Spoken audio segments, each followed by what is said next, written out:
Ahora sí, arrancamos el último bloque y bueno, nos damos el lujo una vez más de charlar un ratito con el ex fiscal Marcelo Romero, nuestro especialista, bueno, obviamente en judiciales, en todo lo que podemos tratar de hacer para entender lo que es la seguridad, la justicia en la Argentina, que muchas veces deja mucho que desear y en otros casos son un gran ejemplo, como lo era él en su momento como funcionario judicial. Marcelo, buenas tardes, gracias por estar con nosotros. Hola Sebastián, buenas tardes. Es un gusto estar nuevamente con ustedes y con toda la audiencia. ¿Cuántas cosas pasan en un mes, no? Es Tremendo, increíble. sí, sí, sí, sí, y Sí, por eso sí, siempre los minutos son pocos, pero encima pasa sí, todo y muy contundente. sí. A ver, ya de entrada, algo recién informamos, por ejemplo, en lo que está ocurriendo con Cecilia, en la provincia de Chaco, que van a ir peritos forenses, bueno, para justamente ver los restos óseos, que son de Córdoba, van a llegar a Resistencia. ¿Qué caso, Marcelo? Todavía hay provincias que tienen este sistema. Si no es la policía, como ocurrió en la masacre de Monte, ¿es una familia o es el sistema judicial? ¿Cómo lo ves este caso? Bueno, sin ninguna duda se impone la creación de una oficina o una agencia federal de investigaciones, ¿no? Que con actuación en todo el país. Porque lo que acabas de decir es muy cierto. Muchas veces los fiscales, los que llevan adelante la investigación, tienen un gran valladar que es trabajar con la policía provincial o a veces con la fuerza federal que está afincada en la provincia cuando hay propios funcionarios comprometidos, funcionarios del Poder Ejecutivo, del Legislativo o del propio Poder Judicial, Claro. ¿verdad?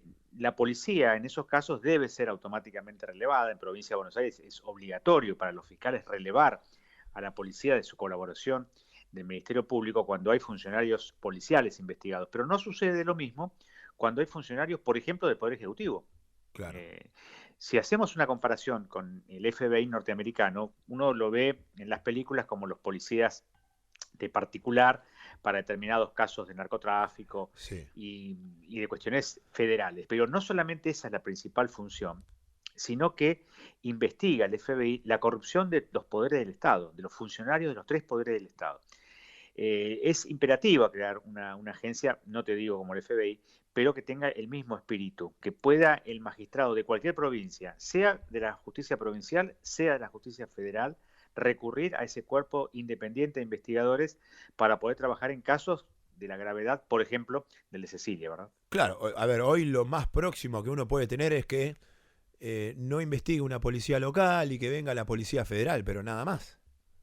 Nada más, pero obviamente que es importante la participación de una fuerza federal, pero necesitamos que sea un cuerpo de detectives, de Claro. investigadores, que pertenezcan, por supuesto, a una fuerza o a una agencia federal, pero que sea un cuerpo de detectives. Un poco la deuda pendiente que tenemos con la reforma constitucional del 94, que es la policía judicial. Ajá. Si bien existe, por ejemplo, en Provincia de Buenos Aires, un germen, un principio de lo que es la policía judicial, de ninguna manera alcanza para reemplazar a todos los investigadores policiales con los cuales trabajamos o trabajábamos, trabajan los fiscales, hablo en presente, pero bueno, con los fiscales trabajan con la policía de investigaciones, con la DDI, no alcanza los efectivos o los investigadores de la policía judicial, que son muy buenos, pero que son muy pocos, para cubrir ese déficit, ¿verdad? Y esto es un mandato de la reforma constitucional del 94, o sea, una policía que esté directamente a las órdenes del Ministerio Público y no trabajar con la policía que pertenece al Ejecutivo. Que esto no significa quitarle mérito o todo el historial de casos que han esclarecido, ¿verdad? Claro, Pero claro. cuando hay sospechas de corrupción, de participación de funcionarios públicos, de encubrimiento por parte de funcionarios públicos o directamente de participación de la policía o de la Fuerza Federal en el delito mismo, necesitamos un cuerpo independiente de investigación. Y esto sería una agencia federal, ¿verdad? Que con sede en la capital federal, pero con una posibilidad de llegar rápidamente a cualquier punto del país. Claro. Y ya saliendo de Chaco y hablando de nada, de los delincuentes de todos los días, que son la Sí, pesadilla para todos nosotros en cualquier parte del país, en la provincia de Buenos Aires, en la ciudad. Y ya lo hablamos con Jorge Luis Vidal, también nuestro especialista, sí. desde su especialidad. Vos como funcionario judicial en su momento, ¿cómo viste la evolución del delito? Te digo esto porque a veces vemos casos que nos llaman la atención, por ejemplo el del San Antonio de Padua, el crimen del otro día, que tal vez se asemeja mucho a lo que las bandas cometían hace algunos años, pero hoy por hoy lo que vemos es ese robo de delincuentes en moto o en auto, interceptan un vehículo, la familia le roban lo que tienen encima y no se meten en la casa y van pasando de auto en auto, de moto en moto. Ese robo, eso no existía, ya no tenemos aquella salidera bancaria, obviamente va todo mutando. ¿Cuál ves el delito que tuvo mucho protagonismo en los últimos tiempos o que tomó gran protagonismo ahora? Sin ninguna duda, lo que acabas de describir, el robo con armas en modalidad entradera, modalidad salidera, motochorro, el descuidista que trata, cobarde por supuesto, que por lo general elige a una anciana, a un Claro. adolescente, a una mujer embarazada, a una mujer con una criatura en brazos o en el cochecito. Pero también tendremos que decir que no solamente el delito aumentó en cantidad, una cantidad exorbitante, una proporción geométrica, Qué bárbaro. sino que se ha incrementado la violencia en las distintas formas de comisión criminal, aún desde el punto de vista del delincuente, que cuando logra su ilícito accionar, por ejemplo, la cartera, la billetera, el celular, sin la más mínima objeción por parte de la víctima, sin el más mínimo resistencia por parte de la víctima, es castigada, lastimada, severamente lesionada o muerta. Es decir, esto se ha Sí, sí, sí. incrementado, los homicidios en ocasión de robo. Y un dato que se quiere ocultar o minimizar es la directísima incidencia del consumo masivo de estupefacientes. Ajá. En el delito violento está presente la droga en un 95%. Ahí yo O se puedo, roba estando... Marcelo, y ahí ¿Cómo? yo puedo explicarme por qué a veces disparan sin sentido y matan en pleno robo. Sin sentido, claro, sin sentido, absolutamente sin sentido y sin necesidad. Necesidad desde el punto de vista del delincuente, ¿no? Claro. Que antes, como vos hacías referencia, utilizaba el arma para intimidar. La persona levantaba las manos, entregaba lo que tenía y el delincuente se iba. No tenía que matar. Hoy matan por matar. Hoy pareciera que matan por placer. Y después se jactan, porque también hay todo un historial lo que es dentro de la cárcel, ¿verdad? Siempre hablamos que hay que empezar por la cárcel y no por los policías espantapájaros dando vuelta por los barrios, ¿no? O sea, Sí, sí, sí, sí. menospreciando su función. Hay que empezar por la cárcel, porque el que llega a la cárcel con un homicidio tiene cartel entre comillas, tiene jerarquía entre comillas, y de Sí. esa forma, en ese submundo, van ganando o escalando posiciones.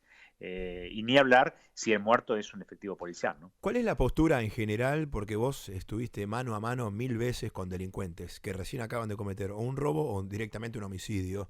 ¿Cuál es la postura de ese delincuente menor, que vos no tenías menores de edad, pero a ese que tiene 18, 19, después de cometer un hecho, te lo llevan a la Sí. fiscalía, indagatoria, listo. Es, Generalmente se niegan a es, declarar y demás, pero ¿cuál es la postura? ¿De pedir perdón? ¿De hacerse el macho igual? ¿De ser un capo? ¿De no arrepentirse? no, extremadamente cobarde. Por lo Mirá. general vienen llorando, balbuceando, diciendo que no tienen absolutamente nada que ver. Uno les muestra la prueba que tenemos, ¿no? En esos casos, cuando la persona está aprendida por el personal policial es porque hay una sospecha grave, o se lo agarra infraganti con el arma en la mano, o inmediatamente después, o con elementos de la comisión del delito, etcétera. No es que está preso porque sí, Claro. o preso por la cara. Y paralelamente tenemos en la puerta de la fiscalía a la mami, al papi, a la novia, o a veces la pareja que viene con el nene, con el bebé, haciendo una marcha diciendo que la policía le tiene bronca al nene, que la policía lo empapela, que el fiscal lo engarrona. O sea, el delincuente se cree un superhombre, sobre todo después de haber ingerido el corajil, ¿no? Que es la droga. Se cree Claro. que puede contra todo. No le tiene miedo ni a la policía, ni a las cámaras, ni a la gendarmería, ni a nadie. Cuando pierde, en el lenguaje de ellos, perdí, automáticamente niega su participación, se intenta victimizar y de una u otra forma intenta dar lástima en la fiscalía, ¿no? Obviamente que es toda una misa en escena, no le creemos absolutamente nada, pero bueno, tiene derecho a decir lo que quiere o a hacer silencio.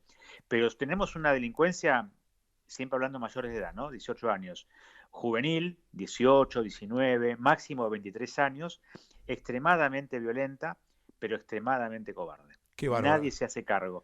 Cuando entré a tribunales, 1986, había otra delincuencia. Eran más grandes, a partir de los 25 o 27 años.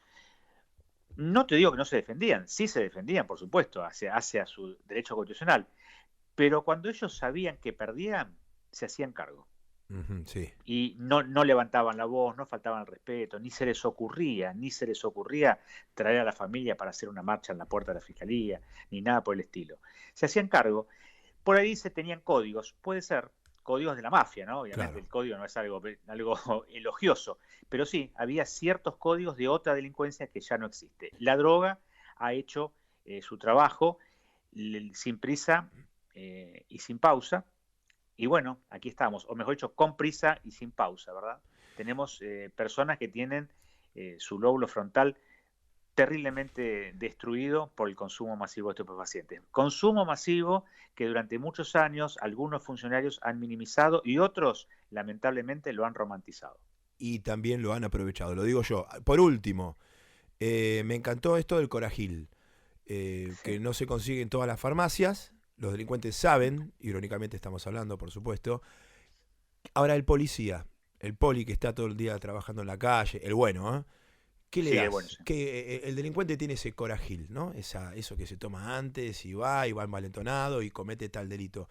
¿Cómo haces para que el policía no tenga miedo y vaya a enfrentar y vaya y quiera olfatear a ese posible delincuente y no hacer la vista gorda y pegar la vuelta en U y dejarlo ir?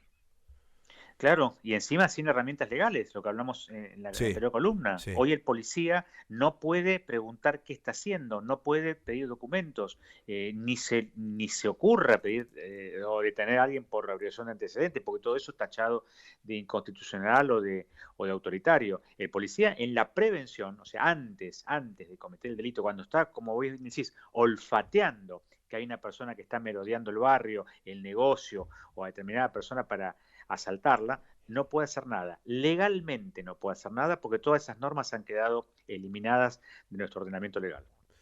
Marcelo, gracias una vez más por estar con nosotros. Es un placer, la verdad, con tanta claridad, con tanto mensaje, vamos a seguir exprimiendo. Es muy poco, nos da esa sensación lo que te podemos sacar por cada una de las charlas con toda tu gran experiencia que tenés.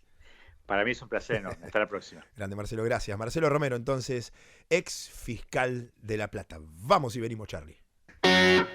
La información y el análisis en la voz de los especialistas. Sala de Situación. Cuarta temporada.